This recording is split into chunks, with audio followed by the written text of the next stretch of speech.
The moment Callie Mercer stepped off the stagecoach in Dusty Creek, Texas, in the spring of 1878, a tumbleweed rolled directly into her skirts, and a horse sneezed on her hat, and she decided right then and there that this place was either going to be the making of her or the absolute ruin of everything she had left.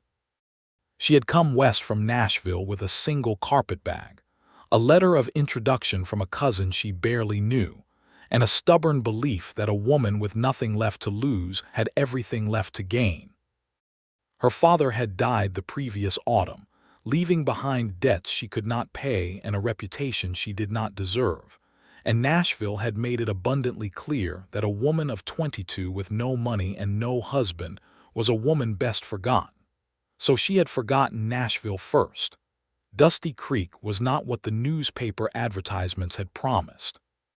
The town was a single wide street flanked by wooden storefronts, most of which looked as though a determined wind could settle the argument about whether they were standing or leaning. There was a general store, a livery, a saloon that never seemed to close, a small church at the far end of the road, and a sheriff's office with a crooked star nailed above the door. The red Texas dirt was everywhere, coating everything, including the people, who moved through the heat of midday with the slow deliberateness of those who had long ago made peace with the sun. Callie stood on the boardwalk outside the stagecoach station, clutching her carpetbag and her letter, and looked around for someone who matched the description her cousin had given her. She was supposed to meet a woman named Dorothy Hale, who ran a boarding house on the north end of town, and who had agreed, at the cousin's urging, to give Callie room and board in exchange for help around the house. What she had not expected was the man who nearly walked directly into her while coming around the corner at full stride. He stopped himself just in time, catching her by the elbow before she stumbled backward off the boardwalk, and she looked up into the squinting, sunburned face of a man who appeared to be in his late 20s, with dark brown hair pushed under a battered hat, jaw sharp with 3 days of stubble, and eyes the particular shade of gray-blue that she had only ever seen in storm clouds rolling over the Cumberland hills back home. He released her elbow immediately and took a step back. He smelled of horses and cedar and honest work, and there was a line of exhaustion around his mouth that she recognized instinctively as the look of a person carrying something very heavy for a very long time.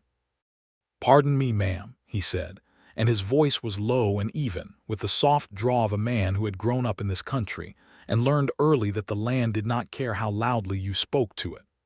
"No harm done," Callie said, adjusting her hat, which the horse had already damaged enough that adjusting it accomplished very little. He glanced at her carpetbag, then at the stagecoach still visible at the end of the street, and something shifted in his expression that she could not quite read. "Just arrived." "This morning," she said. "I am looking for Dorothy Hale's boarding house. Could you point me in the right direction?" He turned and pointed without hesitation down the main street past the general store toward a 2-story whitewashed building she could see from where she stood. "That white one there. You can see it from here." He paused, then added almost as an afterthought, "Mrs. Hale is a good woman. You will be looked after." "Thank you," Callie said, and offered him a polite smile. He touched the brim of his hat with 2 fingers, the way men out here seem to do instead of saying goodbye, and then walked on past her toward the livery, his boots striking the boardwalk with a steady, unhurried rhythm. Callie watched him for a moment before she caught herself and turned toward Dorothy Hale's boarding house. Dorothy Hale turned out to be everything her cousin had described, and a great deal more besides. She was a broad, energetic woman of about 50, with gray-streaked red hair piled high on her head and an apron that appeared to be permanently attached to her person.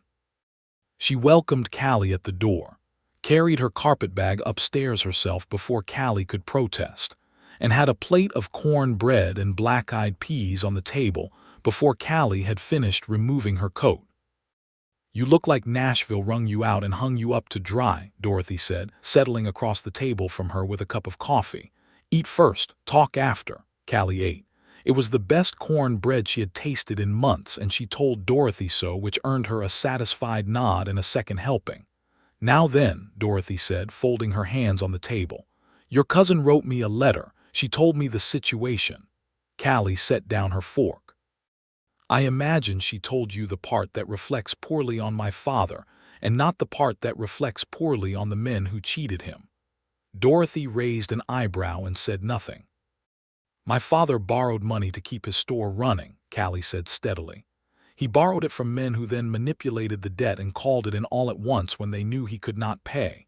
He died of a heart condition 3 weeks later, and the creditors took everything. I sold my mother's jewelry to pay for his burial. Then I came here." Dorothy was quiet for a moment. Then she reached across the table and patted Callie's hand once firmly. "Good," she said. "That is the kind of backbone this country rewards." Over the days that followed, Callie settled into a rhythm at the boarding house. She helped Dorothy cook. She cleaned rooms. She swept the porch. She helped with laundry on wash days when the line of sheets billowed in the hot wind like the sails of a fleet of ghost ships.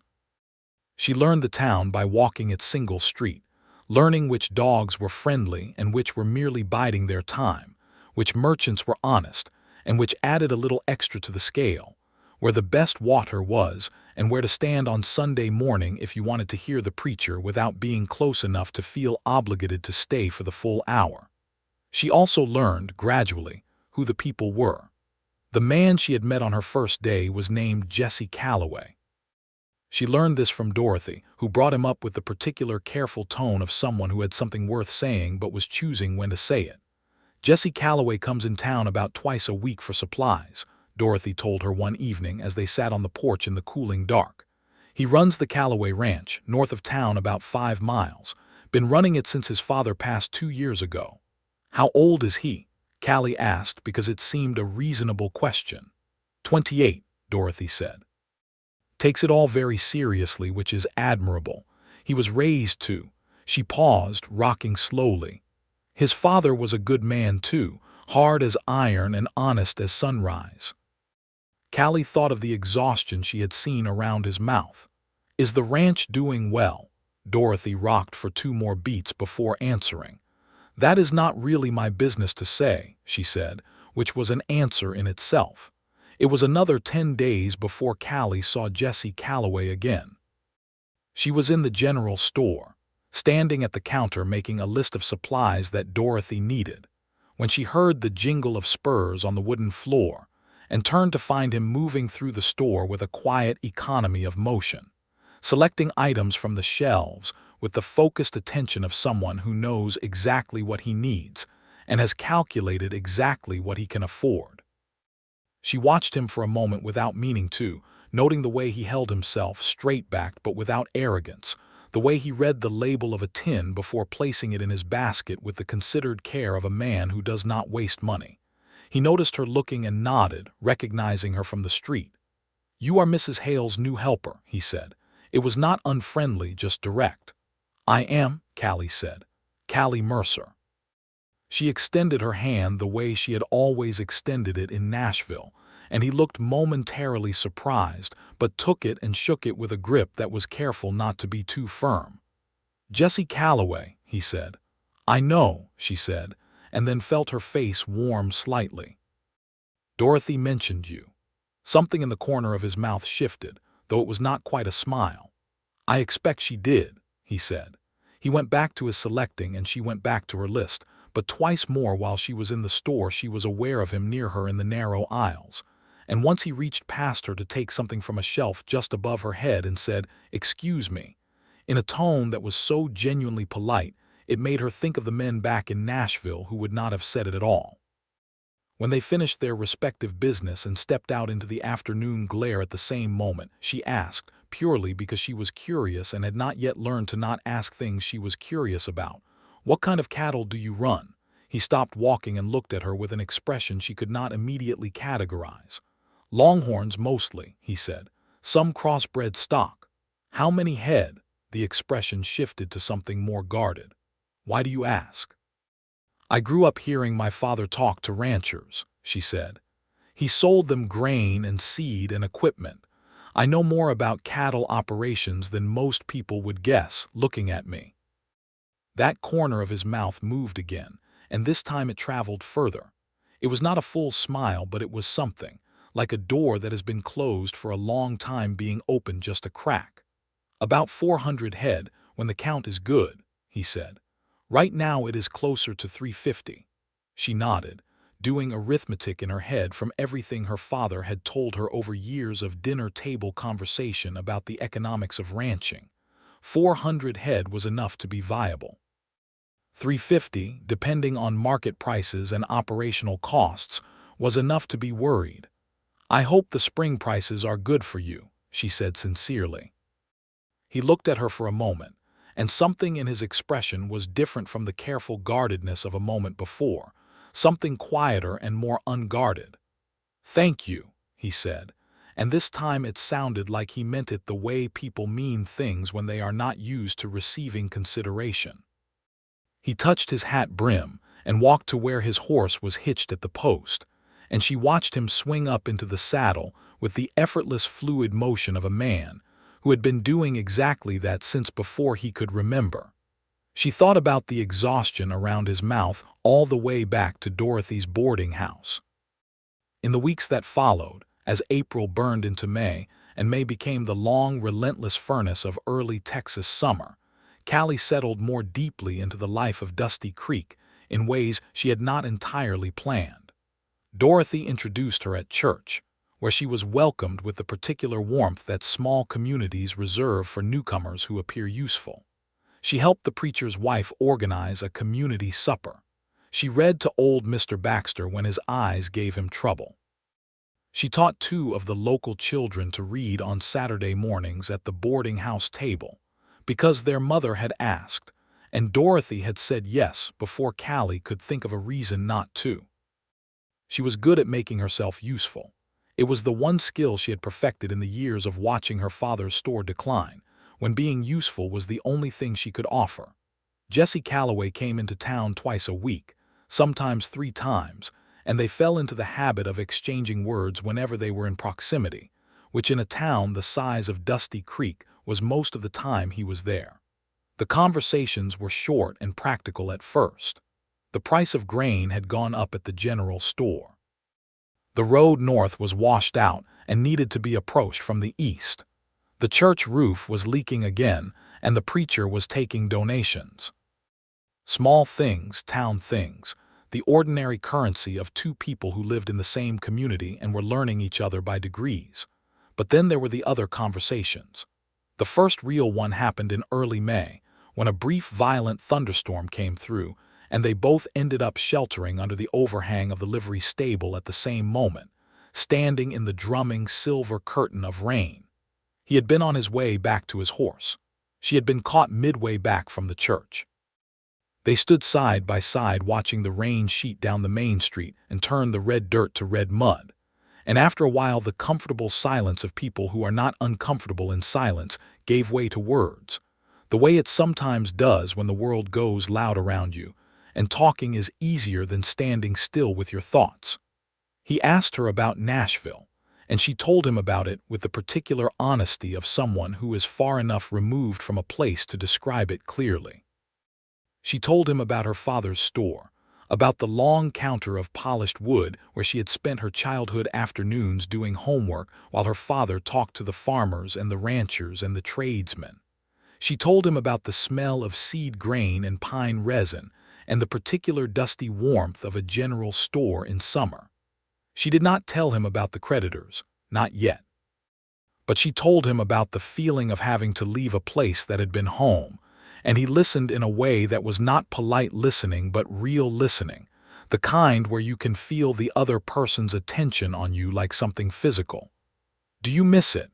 he asked when she paused. She thought about it honestly. "I miss my father," she said. "I do not miss the circumstances that made leaving necessary." He nodded, and she understood from the way he nodded that he was not a stranger to that particular distinction. "You grew up here?" she asked. "Born on the ranch," he said. "4th generation Calloway on that land." He paused. My great-grandfather came out here before the Republic was even a state when this was still Mexico, built the first buildings with his own hands. There was a quietness in the way he said it that was not exactly pride and not exactly grief, but somewhere in the territory between them. The way you sound when you speak about something that has become so much a part of you that separating yourself from it would cost you something you cannot name. That is a remarkable thing, Callie said, and she meant it with her whole self. He looked at her, and this time the glance lasted longer than the quick assessing looks he had given her in the general store, longer and more searching, like someone trying to determine if something they have heard is true.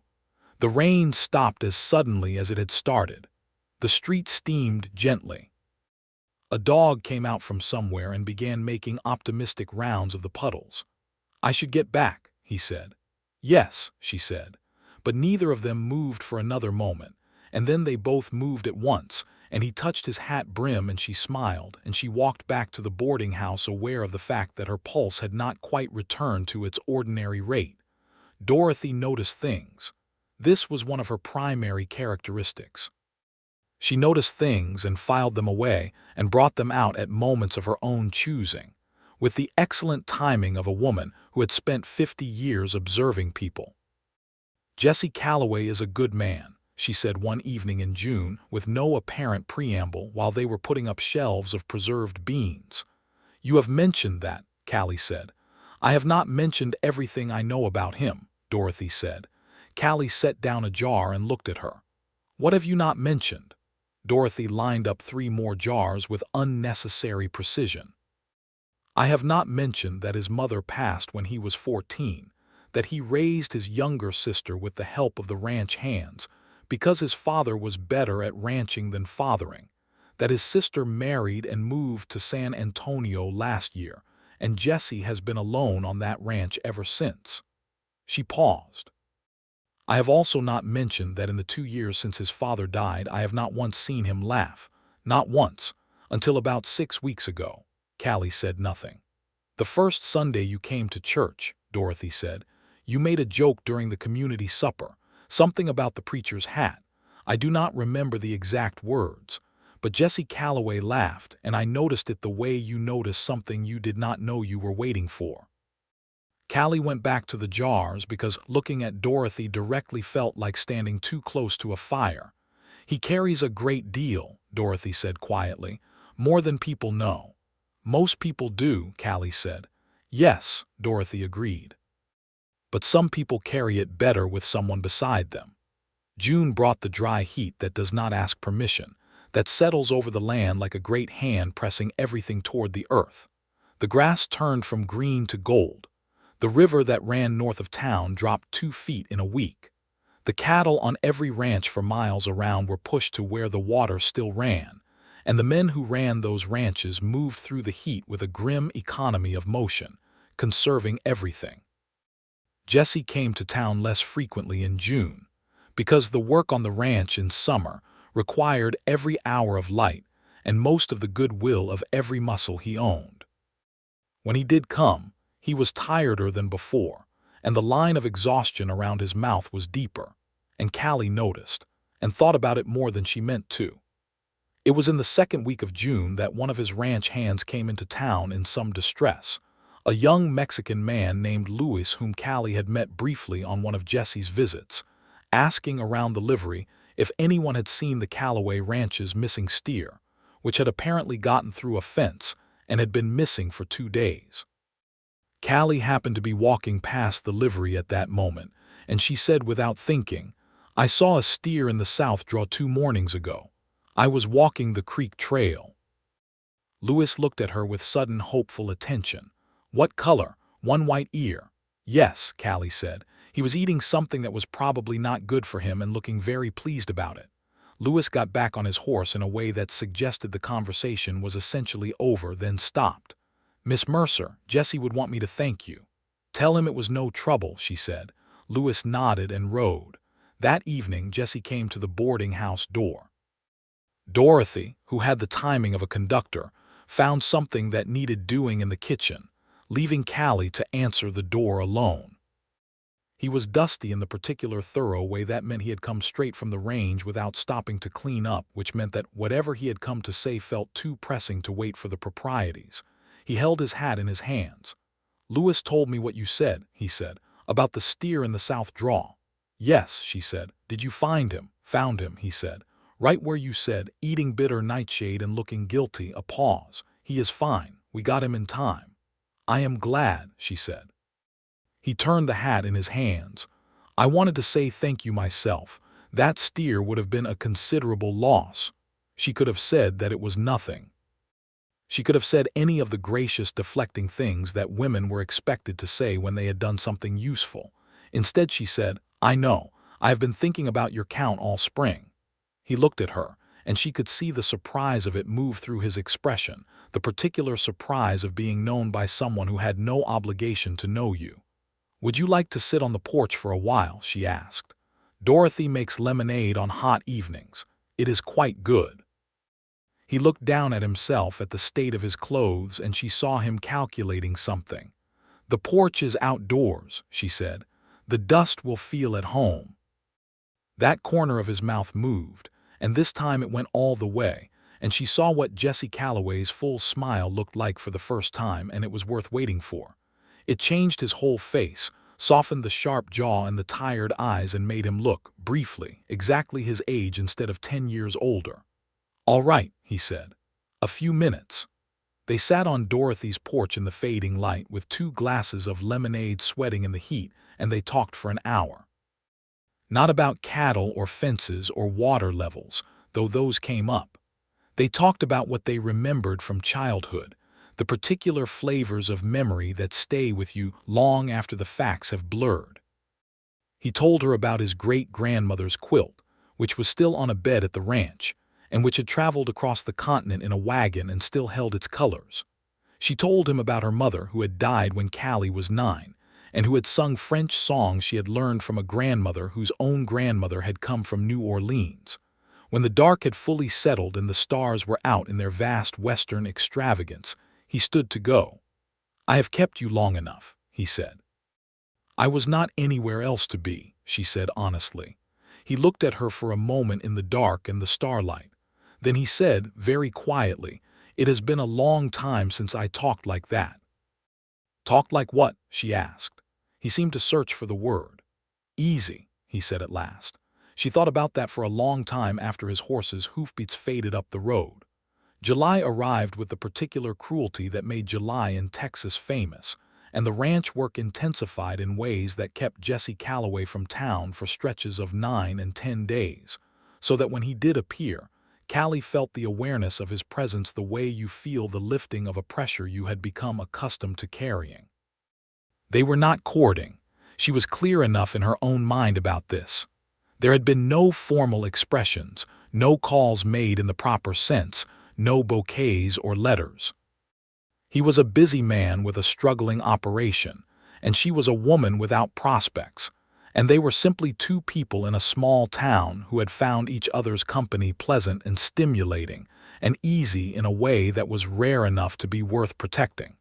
She told herself this on a regular basis. On a Thursday in mid-July, she went with Dorothy to the ranch 2 miles east of town that belonged to an elderly widow named Mrs. Faraday, who needed help putting up summer preserves and who had enough garden produce to stock a small general store. Callie spent the day in Mrs. Faraday's kitchen, stirring and lifting and sealing jars, and walking home in the long afternoon light she passed the junction of the road north, and there on the road coming toward town was Jesse, walking his horse because the animal had thrown a shoe and he was not the kind of man to ride a lame horse. He stopped when he saw her. She stopped when she saw him. The road was empty in both directions. The summer heat pressed down golden and absolute on the red earth and the scrub grass. "I can walk with you," she said. "If the company would help." He looked at her with an expression she had begun to recognize as the particular one he wore when she surprised him by saying directly what she meant instead of wrapping it in layers of social convention. "It would," he said simply. They walked together the rest of the way into town, the horse limping gently between them, and talked about nothing that was complicated or heavy, just the ordinary, pleasant conversation of two people who are comfortable with each other. He pointed out a red-tailed hawk riding a thermal above the hills. She showed him a flowering plant growing in the ditch that she had been trying to identify. He knew what it was immediately, yellow wood sorrel, and told her it was edible, and she tasted a leaf and found it pleasingly tart. At the livery, where the blacksmith was still at work in the late afternoon heat, Jessie left the horse to be seen to, and they stood for a moment in the cooling shade of the stable doorway. "I came to get supplies," he said, "and to see about a fence problem with the man at the mill. I will be an hour or two." She had nothing to do for an hour or two. "I could help you carry things," she said. "I know what Dorothy needs from the general store. We could go at the same time." He looked at her for that searching moment. "All right," he said. They did their respective shopping at the general store, and the proprietor, a man named Henderson with observant eyes and no apparent filter between his observations and his speech, said, "You two together now," Jessie said with great composure. "We are both buying supplies, Mr. Henderson." Henderson smiled in a way that suggested he filed this answer under unsatisfying but noted. Outside, dividing the parcels, Callie said, without looking at Jessie, "People will talk." "People will talk regardless," Jessie said. "I stopped worrying about it when I was about 16. She looked at him then, and he was watching her with those storm-gray eyes, and that particular serious expression she had learned was not unfriendliness but concentration, as if she were something worth paying complete attention to. "In that case," she said, "would you like to have dinner? Dorothy always makes more than enough."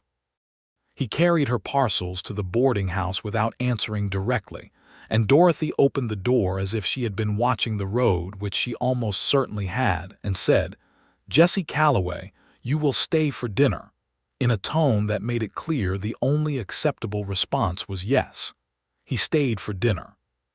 He helped Dorothy clear the table afterward, which made Dorothy look at Callie with an expression that communicated a very great deal in very few muscles. After dinner, they sat on the porch again, and this time when the conversation turned toward the ranch, something changed in his voice. The easy tone quieted, and the careful guardedness she had noticed from the very beginning came back, but differently now, not like a wall but like a man deciding whether to open a door. "The spring prices were not what I needed them to be," he said, looking out at the dark street rather than at her. "And we lost 12 head in April to a fence breach near the south pasture. The bank note comes due in October." She sat very still. "I am not telling you this to burden you with it," he said quickly. "I do not know why I am telling you. I think you are telling me because you needed to tell someone," she said quietly, "and because saying it out loud makes it real instead of just something you carry around alone." He was quiet for a long moment. A moth drifted near the lamp that hung by Dorothy's door, turning and turning in its circle. Somewhere down the street, the saloon sent out a brief peal of laughter before going quiet again. "It is the first Calloway generation that might lose the land," he said, and the cost of saying it was visible in his voice. "The way a crack in something solid is more alarming than a crack in something already broken." She turned toward him. "Tell me what you know," she said. "Tell me the numbers." He looked at her then with the surprise that had become familiar. "I know how to count," she said firmly. "My father's store ran on careful numbers for 30 years. I know the difference between a problem and a catastrophe, and I would like to know which this is." For a moment she was sure he would deflect. Then he said, "The note is $420. What do you have?" "Right now, after expenses, about 260. What is the fall sale expected to bring?" He looked out at the street again. "If the prices hold from last year, maybe another 140, maybe less if there is competition from the northern drives." She was quiet, doing it the way her father had taught her, not rushing the numbers, letting them settle into honest shapes. "That is very close," she said. "That is not a catastrophe. That is a difficulty that requires very good luck or a very good plan." "I am better at work than luck," he said. "Then we focus on the plan," she said, and used the word "we" without thinking, and then heard herself use it and felt her face warm slightly in the dark. He heard it too. She could tell by the way he turned to look at her, not with the surprise anymore, but with something quieter and more serious. Something that looked, in the lamplight, very much like relief. "Callie," he said, and it was the first time he had used her Christian name without the title before it, and it sounded different. It sounded like something he had been holding for a while and had only now allowed himself to set down gently. "You do not have to do that." "I know," she said. "I want to." He was quiet for so long that she thought perhaps she had misstepped somewhere, overreached into territory that was not hers to claim. Then he said, "Why?" She looked at the street, at the dark and the distant stars, at the warm square of light from Dorothy's window. She thought about Nashville and the creditors and the long, hollow months since her father died. She thought about what it felt like to be somewhere that was beginning slowly to feel like it might become home. "Because you are the first person I have met in a very long time," she said carefully, "who talks to me as if I have something worth saying, and I do not think that is a small thing." He said nothing.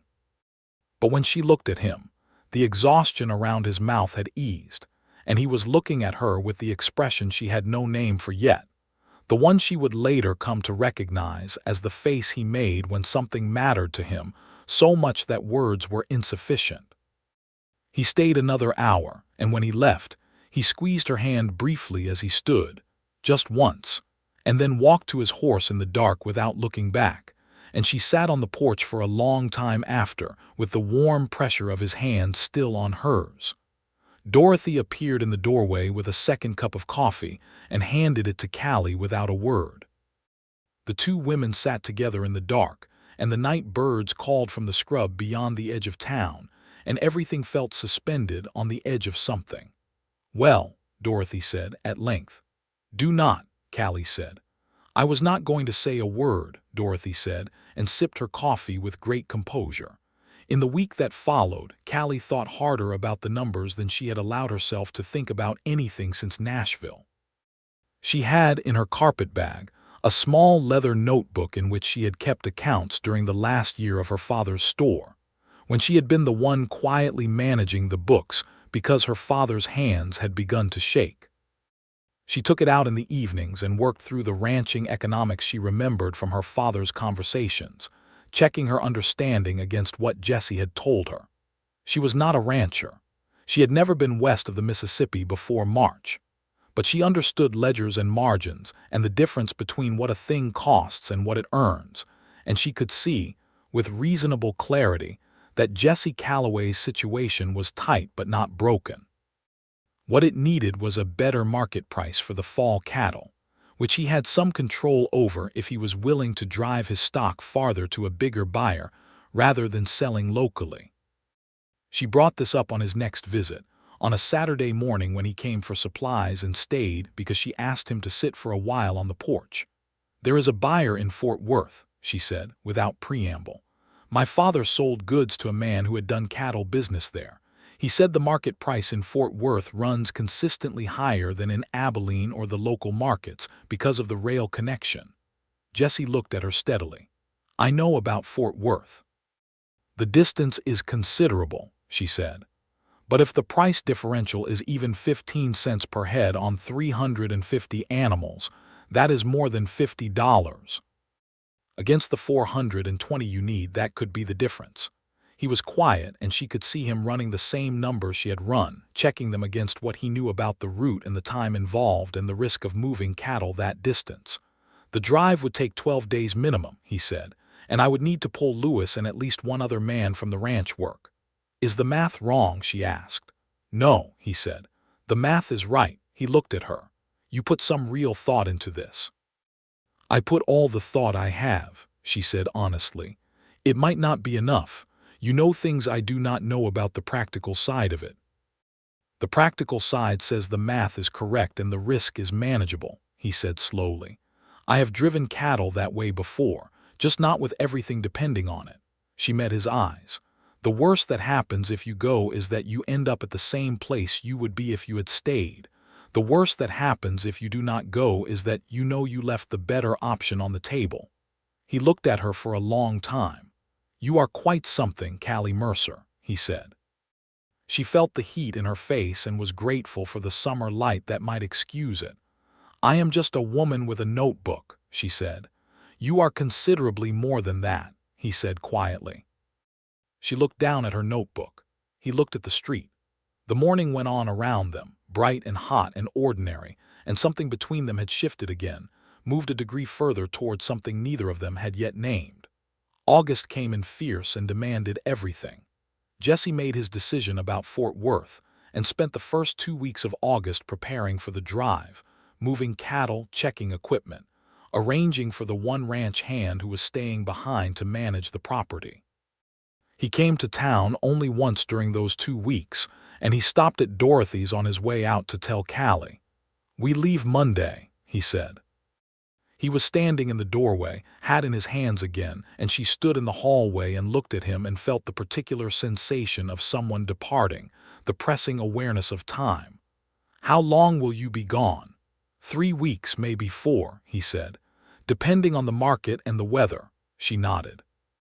She was thinking about the bank note in October and the price of cattle in Fort Worth, and whether her arithmetic had been as solid as she thought, and whether Jesse Calloway would lose his family's land because she had given him bad advice. And beneath all of that, something more personal and less comfortable, which was simply that she did not want him to go. "Be careful," she said, because it was the most honest thing she could say without saying the other things. He looked at her, and something passed across his face that she had not seen there before, something unguarded and close to the surface. "I will be back," he said, with a certainty that sounded like a promise. He left Monday, and Dusty Creek went on without him, the way towns do without any particular person, and Callie went about her days and felt the shape of his absence the way you feel a missing tooth with your tongue, not constant but recurring, always more notable than you expect. Dorothy noticed, because Dorothy noticed everything, and for once had the grace to say nothing at all. Callie wrote a letter to her cousin in Nashville, describing Texas in the specific and vivid terms of someone who had been compelled by a place, and only at the very end of the letter, in 3 careful sentences, mentioned Jesse Calloway, a rancher, a good man, and added nothing further, which she suspected would tell her cousin everything she needed to know. The weeks of August were their own kind of long. She taught her Saturday morning reading lessons and helped Dorothy with the boarding house and attended church and walked the creek trail in the evenings when the heat broke slightly. And on the nights when the sky was clear, she sat on the porch and looked north along the road, the direction from which he would come back. He came back in the 2nd week of September, on a Thursday afternoon, dusty from the road and thinner than he had left, but with something different in the set of his shoulders, something lighter. He came straight to the boarding house. She was sweeping the porch when she heard the hoofbeats and looked up. He dismounted and she set down the broom and walked to the gate, and they stood on either side of it looking at each other, and she thought she had never been so genuinely glad to see a person in her life. "Fort Worth," she said. "Fort Worth," he said, and the corner of his mouth went all the way, the full smile that changed his whole face. 18 cents per head over the local price. Final total was enough to cover the bank note and leave something for reserves. She closed her eyes for a moment and felt the relief move through her the way water moves through dry ground, all the way down. "The ranch is safe," he said. "The ranch is safe," she repeated. He opened the gate and walked through it and stood very close to her in the afternoon light. He was looking at her with the expression she had no name for, the one she had been turning over in her mind for weeks on Thursday evenings when she sat on the porch and looked north. "I thought about you the whole way there," he said quietly, "and the whole way back, and most of the time in between." She looked up at him. "What did you think?" "That you are the most remarkable person I have met," he said. "And that when I came back I needed to say so, before another day passed where I had not." She was aware of Dorothy's shadow in the window behind her, absolutely stationary, which meant Dorothy was listening with her whole body. "Jesse," she said. "I know I am not a man with much to offer right now," he said. "The ranch is safe, but it is not prosperous, and it is going to take years of good work before it is what it ought to be. I cannot promise you comfort or ease. I can promise you honest work and honest company, and that I will spend every day trying to be worth the effort. I did not come to Texas looking for comfort or ease, she said. I came here because I needed to find out what I was worth when there was nothing holding me up but myself. What did you find out? He asked. I found out that I am better with someone beside me than alone, she said, and I found out who I want beside me. He took her hand in both of his, the way he had not done before, holding it rather than just touching it, and looked at her with everything he meant right there in his face. No guarding it now, no careful composure. Will you let me court you properly? He asked. Come calling, take you riding, the whole of it. She thought of Nashville, of the closed doors and the creditors and the long, hollow winter. She thought of this porch and these conversations and the way he listened and the way he looked at her and the weight of his absence for the past month. Yes, she said. I would like that very much. Dorothy's shadow moved in the window, and then she appeared in the doorway, drying her hands on her apron with great theatrical innocence. Jessie, she said, as if she had not been listening to every single word, I am making a roast. Stay for dinner.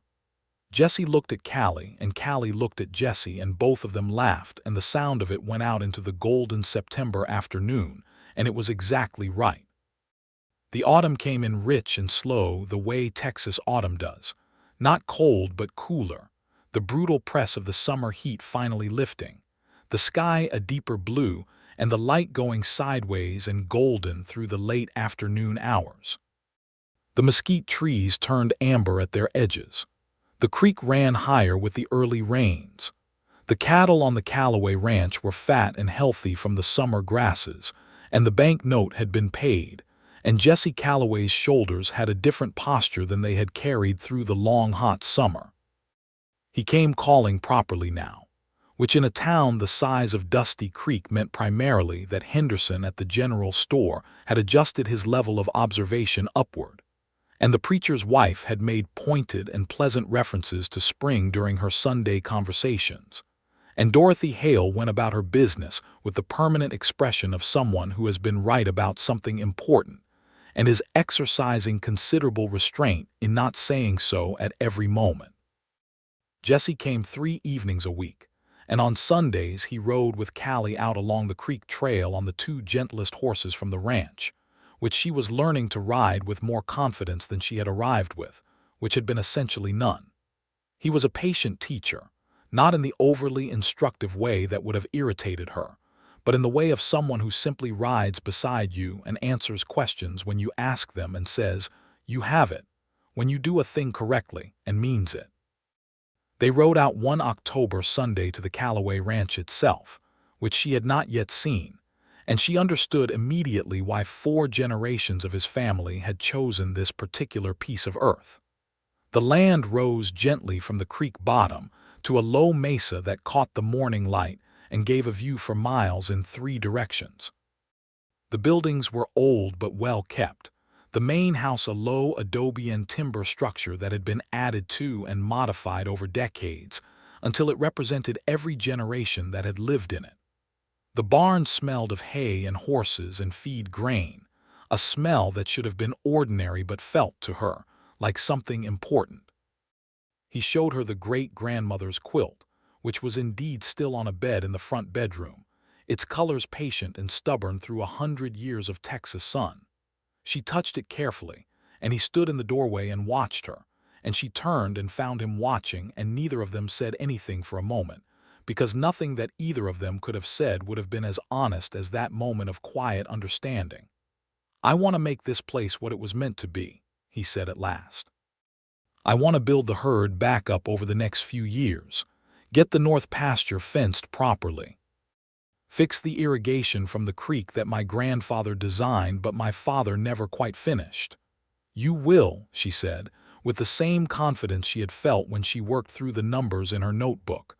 "I hope to have help," he said carefully and looked at her. She held his gaze. "I expect you will." He stepped into the room from the doorway and crossed to where she stood, and in the afternoon light that came through the window with its faded curtain, he was looking at her the way he had looked at her since September, with the openness that was new to him, and evidently still something he had to choose consciously every time. "I love you," he said, simply and clearly, as if it were a fact he had verified and was now reporting. She had been expecting it, in the way you expect something you have watched approaching for a long time, but hearing it still moved through her like something physical. "I love you," she said back, with the same plainness, because she was not a woman who dressed up honest things. He took her face in his hands and kissed her, and it was careful and sure and warm. And outside the window the October sun lay long and amber across the Callaway land, and the horses grazed in the pasture, and a hawk made wide circles above the mesa, and 4 generations of Callaway history sat quietly around them in the walls and the floors and the great-grandmother's quilt. They were married in November. The ceremony was at the small church in Dusty Creek, on a Saturday in the middle of the month when the air was finally cool enough to make the wearing of good clothes a pleasure rather than an endurance. Dorothy Hale sat in the front pew and cried throughout, which she had promised she would not do, and which everyone had expected she would do regardless. Lewis and the other ranch hands came in their best shirts. The preacher's wife provided flowers from her late-season garden, yellow and white against the plain wooden interior of the church. Callie wore a dress she had made herself from deep blue wool that Dorothy had helped her select from the bolt at the general store, because she had no wedding dress and would not be made anxious about that fact. And she was not, because what she had instead was a clarity of purpose that made the blue wool dress look exactly right. Jesse wore a clean dark suit that had been his father's, which fitted him well enough, and he stood at the front of the church and watched Callie walk toward him with an expression that the preacher afterward described to his wife as the most eloquent thing he had seen in 30 years of officiating marriages. When the preacher asked if anyone had any objection, Henderson from the general store started to say something and the preacher's wife elbowed him, and nobody actually objected. They drove back to the ranch in a wagon piled with the things Callie was bringing from Dorothy's, her carpet bag and her notebooks and the few goods she had accumulated over the months in Dusty Creek, plus a wedding gift from Dorothy that turned out to be a set of kitchen tools of the finest quality available, wrapped in brown paper and tied with a red ribbon, with a note that said only, "Make it a good life. D.H." At the ranch, in the last light of the November afternoon, Jesse carried her over the threshold of the main house with the unnecessary but wholehearted effort of a man who intends to do the thing properly. And she laughed, and he laughed, and they stood in the front room with its adobe walls and its years of Callaway living in every surface. And she looked around at the place that was now hers and felt something settle in her chest that she had been waiting for since her father died. The feeling of being exactly where she was supposed to be. Winter on the ranch was different from anything Callie had experienced, not brutal the way winter had been in Nashville, but demanding in its own quiet way, requiring attention to the animals and the water sources and the food stores, requiring the kind of daily reckoning with necessity that she found, to her own surprise, deeply satisfying. She was not idle. She had never wanted to be idle. She kept the books. Jesse had been keeping them in a battered ledger with the approximate precision of a man who is better at the land than at accounting, and she took the ledger over with his grateful agreement and brought the same care to it that she had brought to her father's store, tracking everything to the penny, noting patterns, identifying places where small adjustments could make material differences. She also learned to ride properly, with Jesse's patient instruction continued through the winter months, and by February she could move a horse across the ranch terrain with reasonable confidence, which was important because by February there was something else she needed to be reasonable about. She told Jesse on a cold, clear February morning, standing in the kitchen while the coffee was on, because she was not a woman who chose dramatic settings for honest information. "I believe we are expecting a child," she said. He was at the table, and she watched his face move through several expressions very rapidly, the adjustment from ordinary mourning to something entirely else, and then settle into an expression of pure joy that was different from the smile she had been watching for months, broader and deeper and younger than anything she had seen on his face. He stood up so quickly the chair scraped the floor and crossed to her and held her with a tenderness that made her press her face against his shoulder for a moment. "When?" he asked into her hair. "September, I think," she said. "Dorothy will know better." "Dorothy will know better than the doctor," he said, which was true and also funny, and she laughed and he held her tighter. Dorothy consulted the following Saturday, confirmed the September estimate, provided a list of instructions approximately 12 pages long in spirit if not in literal fact, and declared herself the child's honorary grandmother with a firmness that left no room for discussion. Spring returned to the Callaway Ranch, and with it, the work that spring demands in cattle country. Jesse drove himself harder than ever, but with a different quality of energy now, still tired at the end of the day but not carrying the weight of isolation that Callie had noticed from the very beginning. They worked alongside each other when the work allowed it. In the evenings they sat together at the kitchen table, Jesse with his range plans and Callie with her ledger, the lamp between them, the Texas night quiet outside the window. She had his sister, Maria, come visit in April. Maria, who had heard about the marriage from Jesse's letter and had written back 3 pages of delight, and who arrived from San Antonio on the stagecoach with enough energy to power the whole ranch independently. Maria was 24, dark-haired and quick-talking and fierce in her love for her brother, and she looked at Callie for approximately 45 seconds before declaring that she had been waiting for someone like Callie to arrive in Jesse's life since they were children. He needed someone who would not be softened by his silences, Maria said, while they were shelling peas on the porch. Men like Jesse, they go quiet when things are hard, and a person who cannot push back through the quiet will just watch them disappear into themselves. He is better at talking than he was, Callie said. You did that, Maria said. Do not let him tell you otherwise. Maria stayed 2 weeks and left with a warmth that promised frequent return. Jesse stood watching the stagecoach go and then looked at Callie beside him and said, "Thank you for that," because he knew how much it had cost his introverted nature to have 2 strong-willed women in close quarters for 2 weeks, and he also knew what it had given him. Summer came, and Callie's middle grew, and the ranch grew with it. Jesse had started on the north pasture fence, the one his grandfather had designed but never completed, using a plan he and Callie had worked out together over the winter with measurements and cost estimates and the patient application of honest arithmetic. Lewis had taken on more responsibility and was proving to be a man of considerable capability. 2 new horses had been added to the remuda, bringing the working string to a proper number. The cattle count was building back toward 400. The questions of justice that moved through the West during these years were not far from Dusty Creek. The land itself held complicated histories, and Callie had heard enough from her father's store conversations with farmers and ranchers of many backgrounds to understand that the prosperity of one often came at the cost of another, and that the Callaway Ranch sitting on its mesa above the creek was sitting on land that had belonged to many hands before it belonged to them. She did not think Jesse was ignorant of this, and indeed he was not. My great-grandfather purchased this land from the Mexican family who held it before him, Jesse told her one evening when she asked directly, because she was a woman who asked directly. I do not know all the circumstances of that purchase.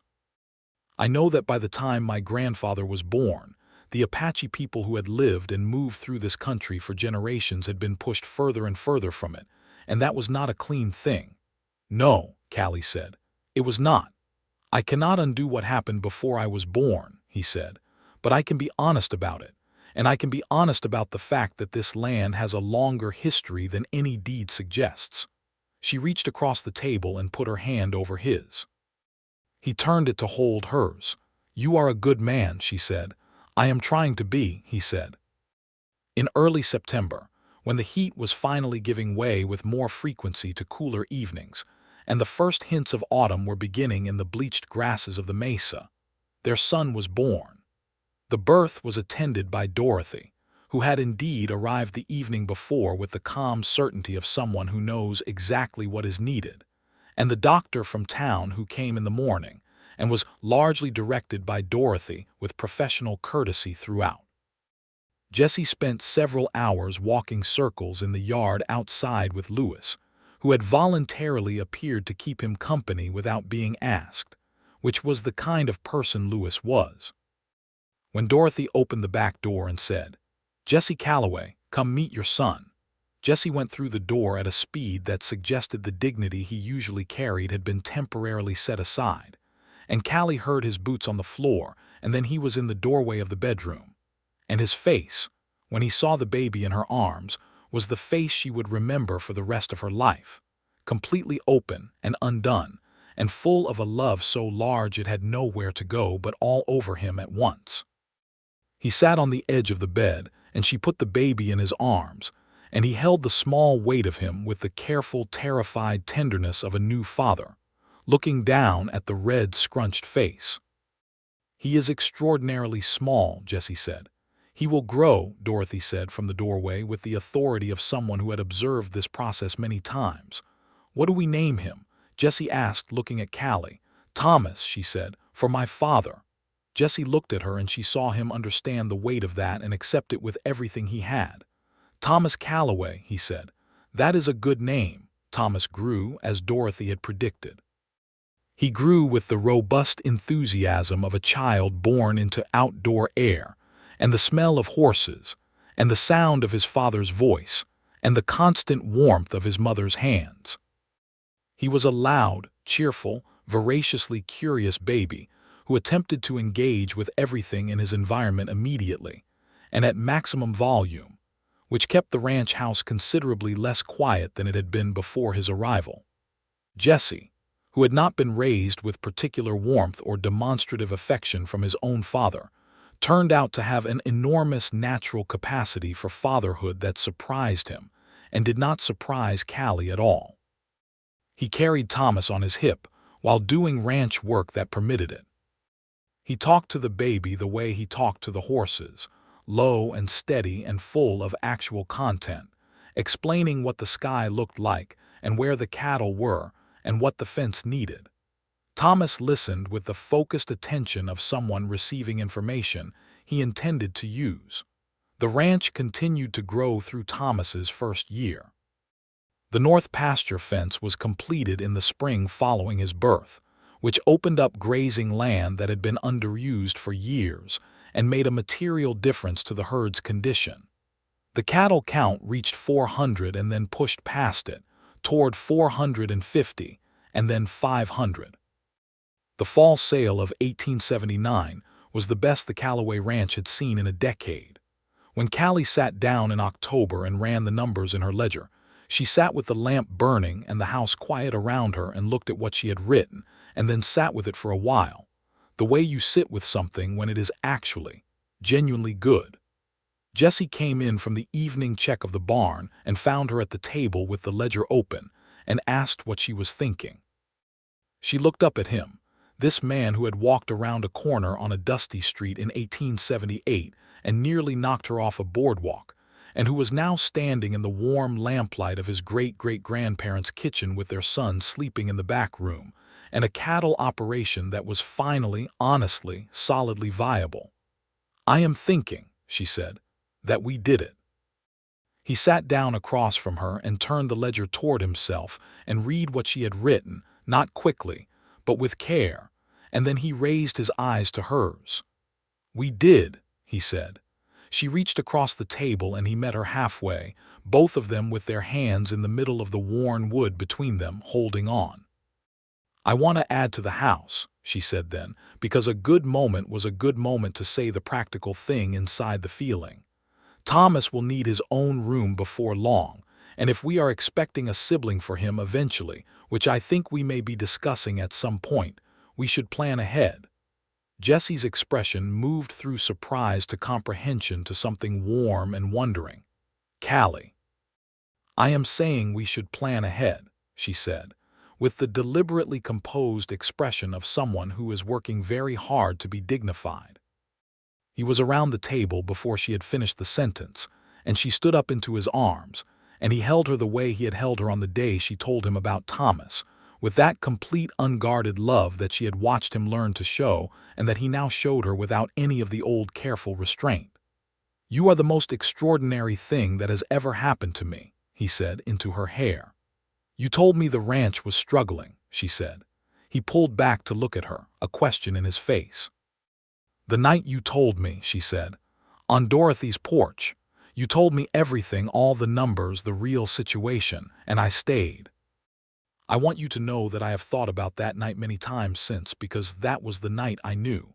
He looked at her with the recognition of someone hearing a truth they had felt but not articulated. "I knew that night too," he said quietly. "I did not know what I knew exactly, but something in me knew." "What did you know?" she asked. He was quiet for a moment, looking at her in the lamplight. "That you were not going to be frightened away," he said.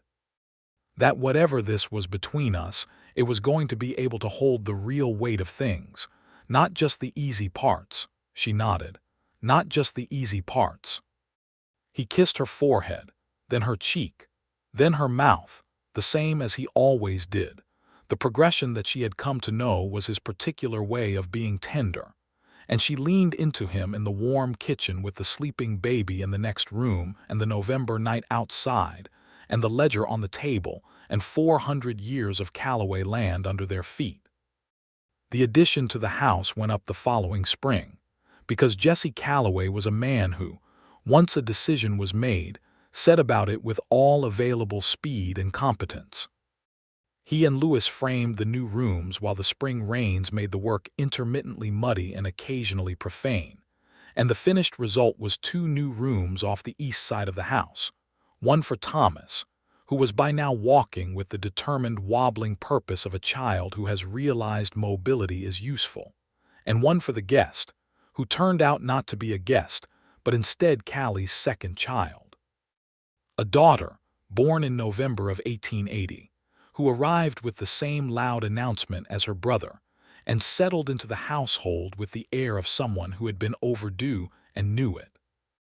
They named her Alina, after Jesse's mother, and she had Callie's dark hair and Jesse's gray eyes and the combined determination of both her parents, in a concentration that made everyone who met her simultaneously charmed and slightly alarmed. Thomas, at 13 months, regarded his sister with initial suspicion that gave way to proprietary affection within a week, at which point he began pointing at her constantly as if to make sure everyone in the vicinity was aware that this was his. Dorothy came out to the ranch for Alina's first week with the same calm authority she had brought to Thomas's arrival, and she sat in the kitchen in the evening with Jesse and Callie while the babies slept, and drank the coffee that had always been offered at Dorothy's own table during the early months of their acquaintance, and she looked around at the kitchen with its lamp and its ledger and its evidence of a life being built, and she said, "This is what I thought it would be." "You thought about it?" Jesse asked. "From the first week she arrived," Dorothy said, looking at Callie. "I thought, this one is for someone here, I did not know who, but I thought it." Callie looked at Jesse. Jesse looked at Callie. The lamp burned between them and their children slept, and the ranch was quiet around them, and everything was exactly what it should be. The years moved forward, as years do, without pausing for sentiment. 1881 brought a long, dry summer that tested the water management systems Jesse had worked on since he and Callie had first talked about the irrigation his grandfather designed. They finished the creek irrigation that year, the work consuming most of July and a significant portion of their reserves. But the result was reliable water access to the south and west pastures that would survive dry summers in ways the old arrangement could not. The investment paid for itself within 2 years. By 1882, the Callaway Ranch was carrying 600 head, the largest count in the ranch's history. Jesse hired 2 additional hands, steady men with good references and honest work in their hands. He had Lewis promoted to foreman, a decision that Lewis accepted with a dignity that spoke to how long he had been doing the foreman's work without the title, and which Callie had suggested 6 months before it happened. She said nothing about the timing. Lewis knew. Thomas, who turned 3 in September of 1882, was a child made for this land in a way that was both touching and occasionally exhausting. He followed Jessie and Lewis everywhere they permitted and a few places they did not, and had opinions about horses that were remarkably well formed for someone of 3, and could not yet read letters but could already count to 30 and identify 6 varieties of grass by their shape, which his father had taught him with patient repetition on their evening rides. Eleanor, who turned 2 in November, was a different kind of child entirely. Where Thomas was physical and observational, Eleanor was verbal and social, and conducted something resembling organized negotiations with everyone in her immediate vicinity, from approximately the moment she could speak in full sentences. She had Dorothy's directness and Callie's clarity and Jessie's steady gaze, and she deployed all 3 with a combination of charm and willpower that left most of the ranch population mildly outmaneuvered on a regular basis. Jessie and Callie watched their children with the quiet astonishment of parents who cannot quite believe that they made such specific, complete people from nothing but love and time. It was in the autumn of 1882 that Jessie and Callie sat together on the porch of the ranch house, the same porch where he had first shown her the view from the mesa that she had recognized immediately as the view from a place worth fighting for, and watched the sunset go gold and red over the western hills. Thomas had exhausted himself and gone to bed early. Eleanor had negotiated a later bedtime and was audibly not asleep in her room. The evening was cooling in the particular way of Texas autumn evenings, not cold, but with a quality of air that made you breathe deeper. Jessie had a cup of coffee and Callie had a cup of tea, and they sat in the chairs Jessie had made himself from the cedar he had cleared from the north pasture, and the land stretched out before them in the last light, all of it, the pastures and the creek glinting silver in the distance and the cattle visible as dark shapes and the new fence line running clean and straight to the north. "I want to tell you something," Jessie said. She looked at him. He was looking at the land, in the way he looked at it sometimes, with the complex love of a man who has nearly lost a thing and knows, therefore, exactly what it is worth. "4 years ago," he said, "I came to town with about enough hope left to fill a coffee cup. I was going through every motion I knew to make the ranch work, but I had been alone on it for 2 years and I was starting to believe that was how it would always be, that I would either save it alone or lose it alone, and either way I would be alone." She waited. "Then a woman stepped off the stagecoach and a horse sneezed on her hat," he said, and she looked at it like she was going to argue with the horse. She laughed, the genuine surprised laugh that always came when she did not expect something to be funny, and it was. He smiled, the full smile, the one she had waited to see for the first time on Dorothy's porch and now saw every day and still considered one of the finest things she knew. "And then I told her on a porch in the dark that everything I had spent 4 generations building might be gone by October," he said. And she sat there and said, "Tell me the numbers." "I remember," Callie said softly. She did not run, he said. She did not offer polite sympathy and change the subject. She sat there and took the whole weight of it, and then she worked on it with me. He paused. "I knew something then. I did not have words for it, but I knew." "You said that night it had been a long time since you talked easy," she said. "Because it had," he said. "And you gave that back to me. You gave back talking easy and having someone know the numbers and someone who laughs and someone who notices things and someone who taught Eleanor to say the word negotiate before she could properly say the word breakfast." He shook his head. "You gave me everything, Callie." She set down her teacup and took his hand in both of hers, the way he had taken hers on Dorothy's porch the first time he had asked to court her properly. "You gave it back to yourself," she said. "You just needed someone close enough to see it." He brought her hands to his mouth and pressed his lips to them, not the formal courtly gesture, but the simple private one of a man expressing something that exceeds his vocabulary. "I would like to grow old with you on this land," he said. "Good," she said, "because I intend to." Aliner's voice came from inside the house, conducting what appeared to be a monologue of considerable elaborateness, and they both listened for a moment to the sound of it and then looked at each other. "She is definitely not asleep," Callie said. "Not even slightly," Jesse agreed. "She gets that from you," Callie said. He raised an eyebrow. "I am not known for elaborate monologues." "No," she said, "but you are known for knowing exactly what you want and pursuing it without apology." She squeezed his hand. "She definitely gets that from you."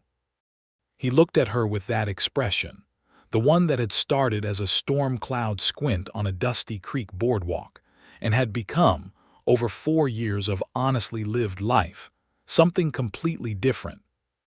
Open and sure and full of a love that had proved itself not in the easy moments, but in the hard ones, in the numbers on a dark porch, and the drive to Fort Worth and the bank note paid, and the children born and the fence built, and the irrigation running, and the ledger balanced, and every single ordinary morning they had woken up beside each other in the low adobe house on the mesa above the creek.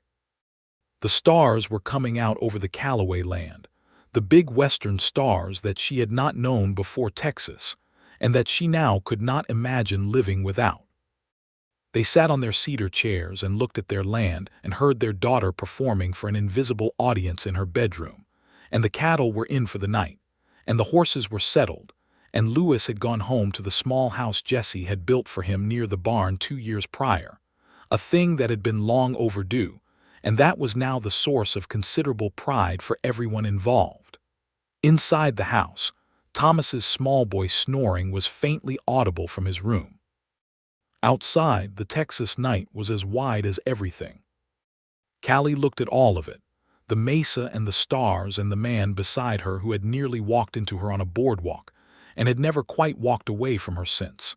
And she thought of Nashville and the carpet bag and the letter of introduction and the horse that sneezed on her hat, and she thought of everything that had happened between that moment and this one, and she felt the whole shape of it, the difficulty and the love and the work and the luck and the daily ongoing choice to show up and stay.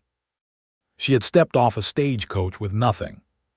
She had built something from that nothing that 4 generations of Callaways would inherit and care for and love, that had rooms added for children and irrigation finished for the dry years, and a foreman promoted at last, and a ledger kept with honest precision and a great-grandmother's quilt still on the bed in the front room, and 2 children who would grow up knowing what it meant to be rooted somewhere and to fight for the thing you loved.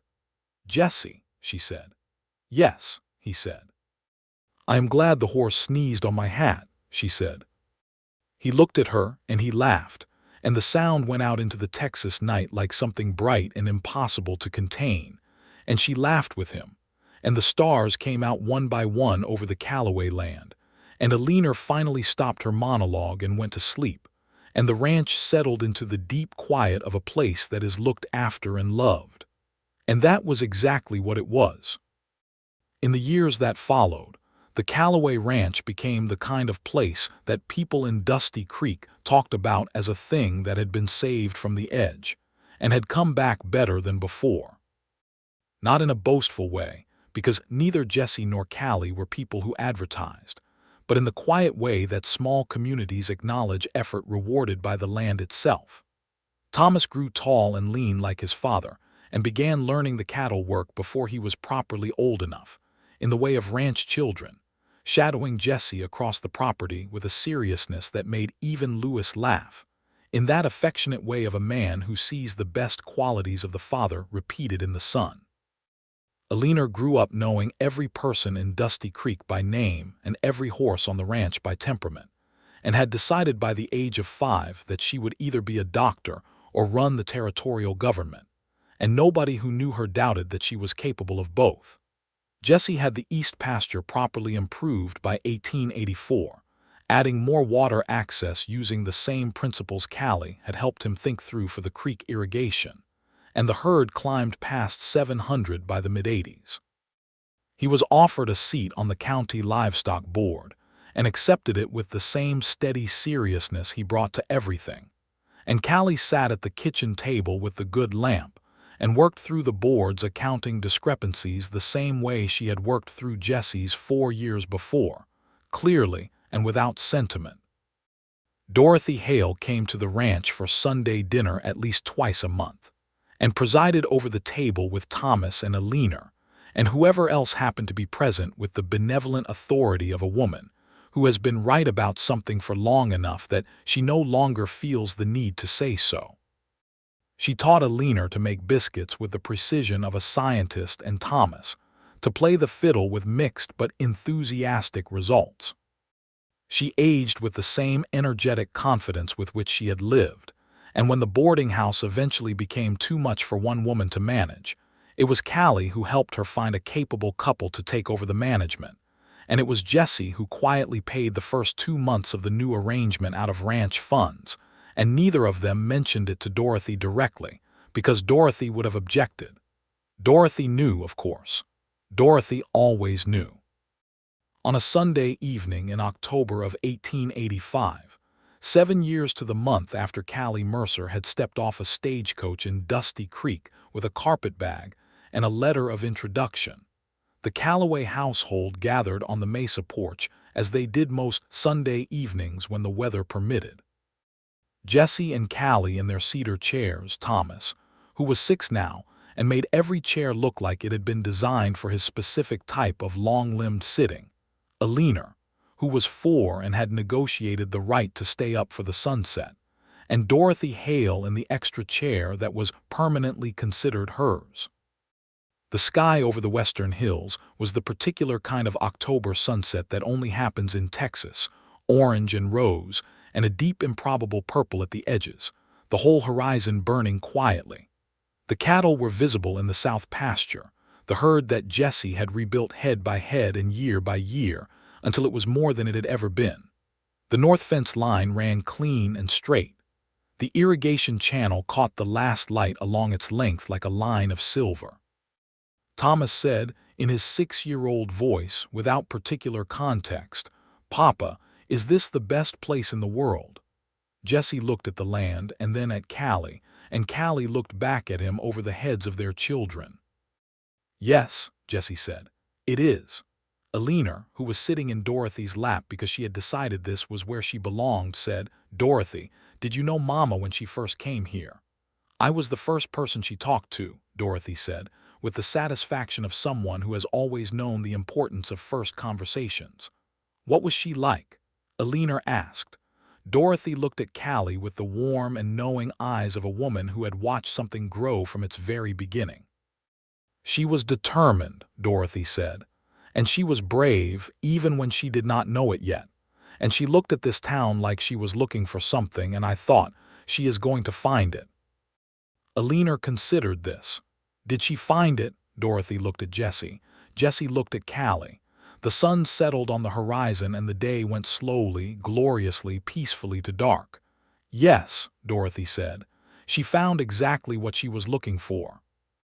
Callie reached across and took Jesse's hand, and he held it the way he had always held it, carefully and with complete intention, and the stars came out over the Calloway ranch.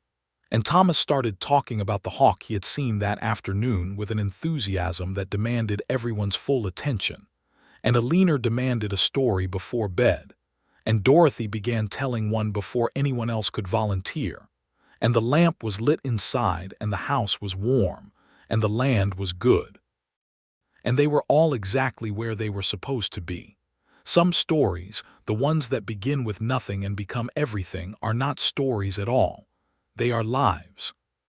They are built from numbers worked out by lamplight and drives made in the August heat and doors opened, and hands held and honest words said in the dark on borrowed porches. They are built from the moment when everything could have gone one way or the other and someone chose to stay. Callie Mercer had chosen to stay. Jesse Calloway had said everything real and watched her stay anyway. And that had been, as he had known it would be from the moment it happened, the beginning of everything.